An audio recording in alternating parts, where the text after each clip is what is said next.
Hi, my name is Priyana, and today I'm going to give you a quick tutorial on the Kubeslice command line interface, which is the easiest way to download and explore Kubeslice's secure connectivity and web networking on your own clusters. So first, let's go over what Kubeslice is and why you need it on your clusters. Kubeslice creates a virtual, flat, and secure network over existing infrastructure for applications. Why do you need such a layer? To reduce the complexity of getting distributed workloads to communicate across Kubernetes clusters and create a unified trust domain. Kubeslice can also reduce the time taken to deploy distributed workloads and make pod-to-pod networking more secure by segmenting clusters to form trusted domains via the isolation of the slice. Kubeslice plays well with others. You can take your existing cloud cluster configuration and connect them via the slice. I'll show you how in this video. So these are the steps we're going to go over. We're going to install the CLI, install the slice operator on the controller and worker clusters via a topology YAML file, and configure the slice via another YAML file. And here's a quick list of the prerequisites for running the slice and what you need to get started with Kubeslice. So here is the virtual machine I'm going to be working in for the course of this demo. I suggest you get comfortable. We're going to be spending a lot of time here. The first step to installing Kubeslice is to curl the binary from the releases page. Let's do that really quick. And now we're going to change some other permissions to make the binary executable. And now let's check up on the version and make sure it's the correct one. So the next step is to add the Helm repo. So I'm going to Helm repo add Kubeslice. Let's update. And there we go. So we've completed the prerequisites and added the Helm repository.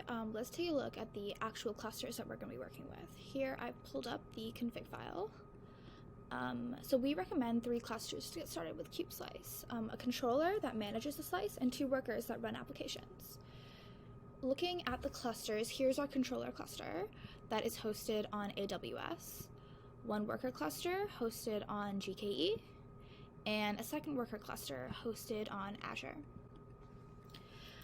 One of the core tenets of Kubeslice is multi-cloud connectivity. Kubeslice enables cluster interaction and communication over multiple clouds and regions, and it takes only 15 minutes to set this up. Don't believe me? I'll show you how. Let's take a brief field trip to outside of the terminal. Okay, so the first step to deploying the slice is creating a topology file that describes your cluster architecture. A skeletal version of this is linked on the Kubeslice site, so while this may look a little daunting, there are really only a few fields that need to be changed by you. This file is organized by clusters. First, we have the configuration information for the controller cluster and then the 2 workers. The only parts that need to be added by you are the paths to the config files and the contexts for each cluster. You also need to name your project in this section below. So I'm going to go ahead and do all of that.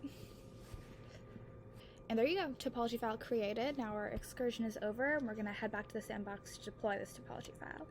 So I'm just going to copy the completed one right here and turn it into a YAML file in the sandbox.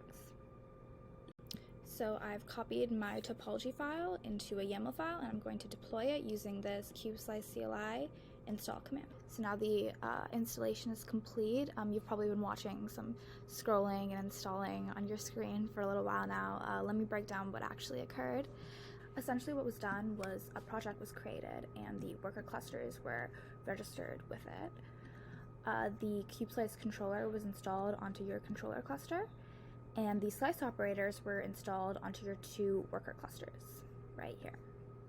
The slice operators interact with the controller and set up the needed infrastructure for the slice overlay.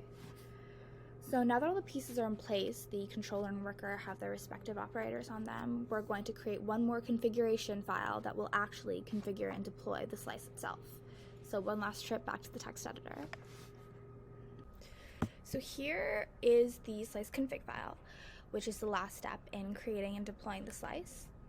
This skeletal file is also available on the Kubeslice website.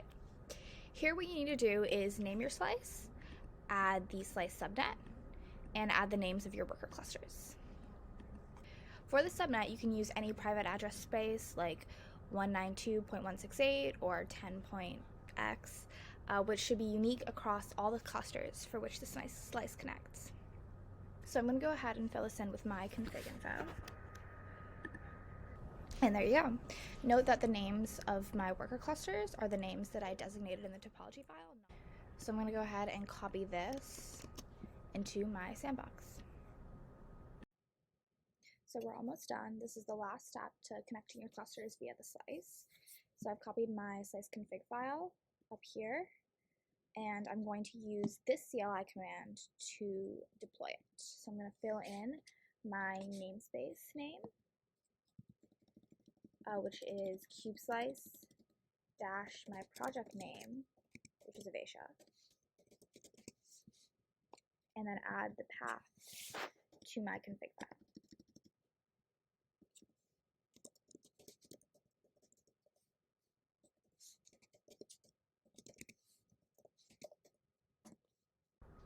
And there you go. With that, your slice is completed. I'm afraid our time together has come to an end, but you should check out our documentation at kubeslice.io for more use cases on how Kubeslice can simplify your application deployments. Join our Slack and GitHub to discuss and contribute to the Kubeslice project, and of course, stay tuned for more videos. Thanks.